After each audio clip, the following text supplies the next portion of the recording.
Good morning, everybody, and welcome back to Inept Television. I posted up a whole bunch of still shot photos of the teams and some description of the various players based on what I took earlier. I just wanted to make another couple statements. First of all, I added in a second team. It's the Pacific Operations Sector Team Kauai. They're a backup team in case the first team gets badly damaged in their excursion ashore. And yeah, so I made those guys up. They are also posted up on the web on the Inept game group or group site on Facebook.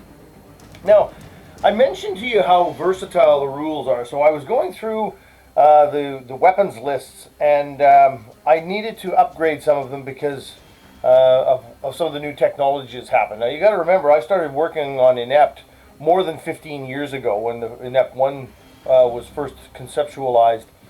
So some of the weapon systems have not upgraded since I released Inept 2, which is still 5 or 6 years ago, or maybe even more than that now. So I threw in things like the MP7 improved, the 9mm automatic improved, Auto Shotgun 2020, Assault Rifle 2020, Battle Rifle 2020, Grenade Launcher 20, which means, you know, from 2020, the 2020 Grenade, and the Spike MR. So Spike, of course, is a relatively new anti-tank weapon system developed by the Israelis. Because it's so cool, I thought I'd put it in with Inept. So there you go. So we're gonna get going here, and I'm gonna run through a couple turns. Now I'm a bit stuck with how long I can film right now because I don't pay for my subscription on YouTube. So you know, I'm gonna try and hold down the filming to about 18 minutes max. So if it seems like I'm going in fits and starts, that's why.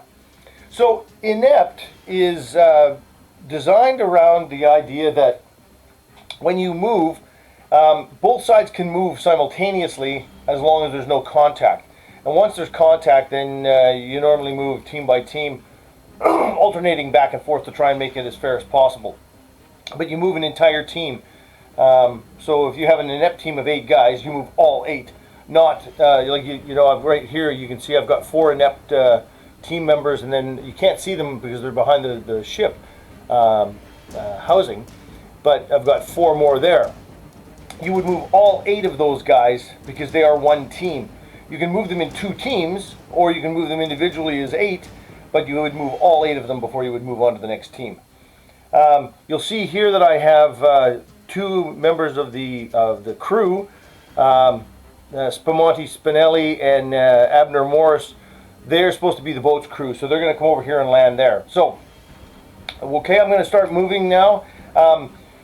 Inept troops and the boat's crew all move the same speeds.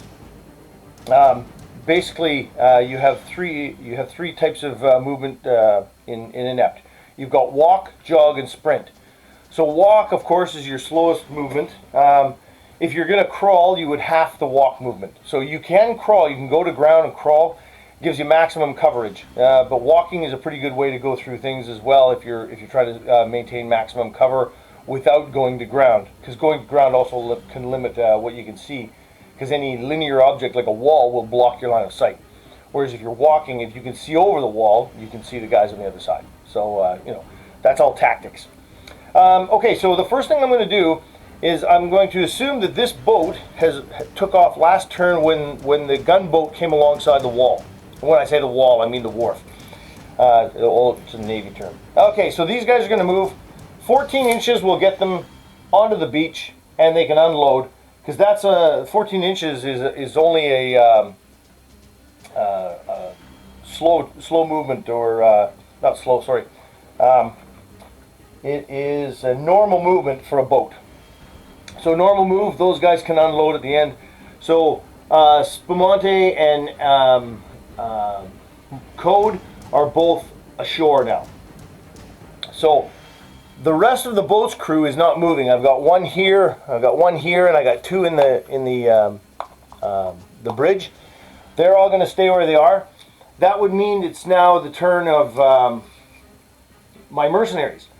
So I've got the elite mercenaries are one group, and sorry, the elite mercenaries are all back here. I put the elite mercenaries in a couple buildings. In this bunker, there's one. There's another guy back here. There's one in here. There's one in here, and there's the sniper there. Okay, so this guy's got a sniper rifle. The regular mercenaries, I've got 3 here. I've got one there, and one over here. So that's the 6 regular mercenaries. The zombies can only detect scent, blood, whatever you want to call it, pheromones, up to 24 inches. Now, they're obviously in dense jungle over there, so you can't see them, but they can. But it doesn't matter to them. They don't care about sight. When they get when they detect a scent, they'll head towards it at maximum speed, which for these guys is quite quick. In fact, it's 15 inches. Sorry, 16 inches. Yeah. So there we go.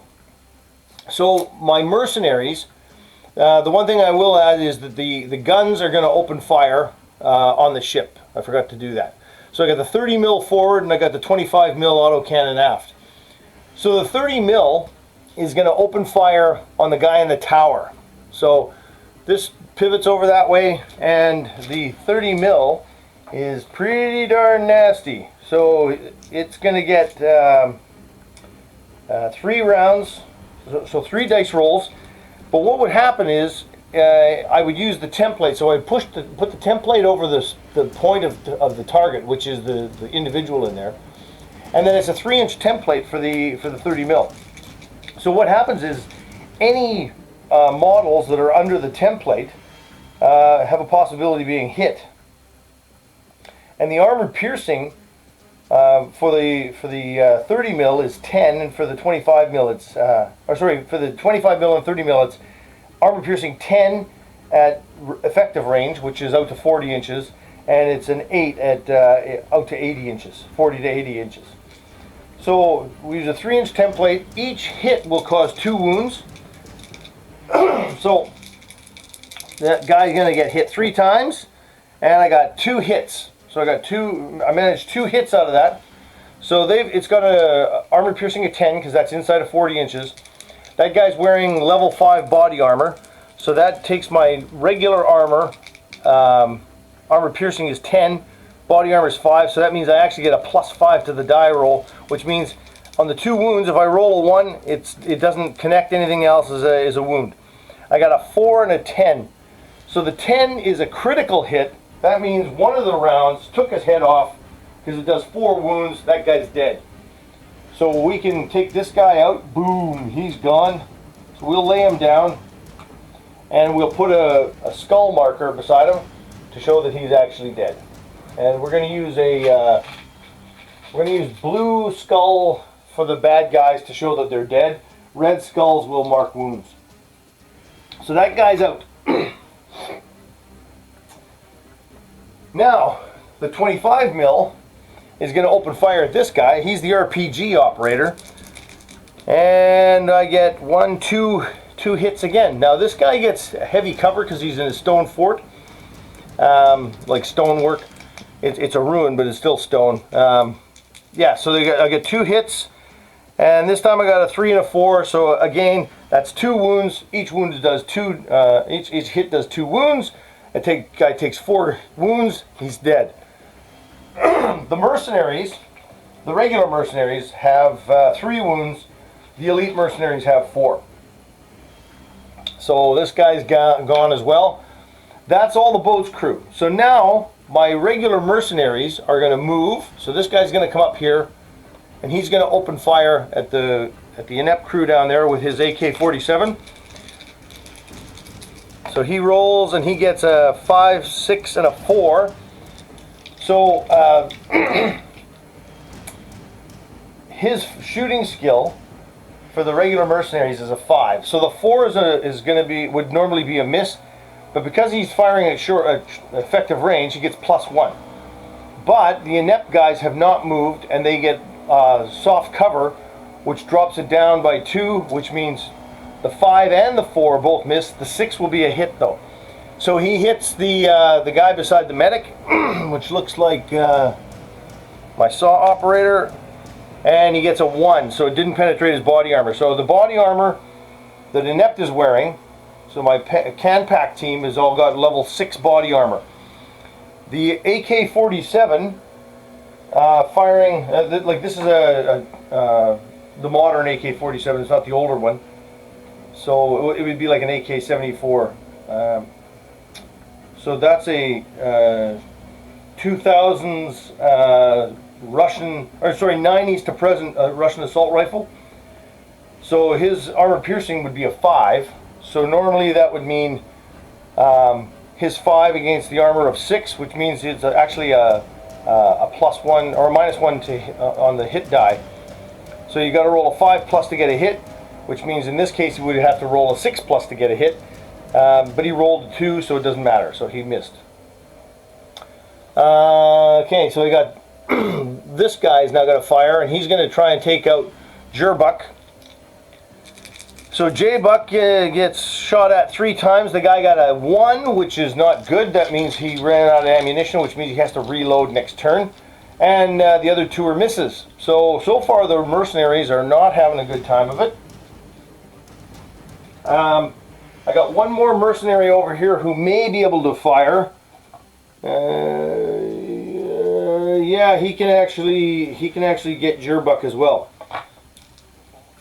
So he's going to try and shoot as well. And he gets no hits. So, crappy shooting. I'm going to put a yellow skull on the one mercenary that had the out of ammunition marker. So we got 2 dead mercenaries, 1 guy ran out of ammunition, and that's it for the regular mercenaries. So next would be my inept teams. Or my inept team can move, and then it would be the elite mercenaries, and that's 12 minutes in, so I'm going to stop there. I'll be right back with my next episode.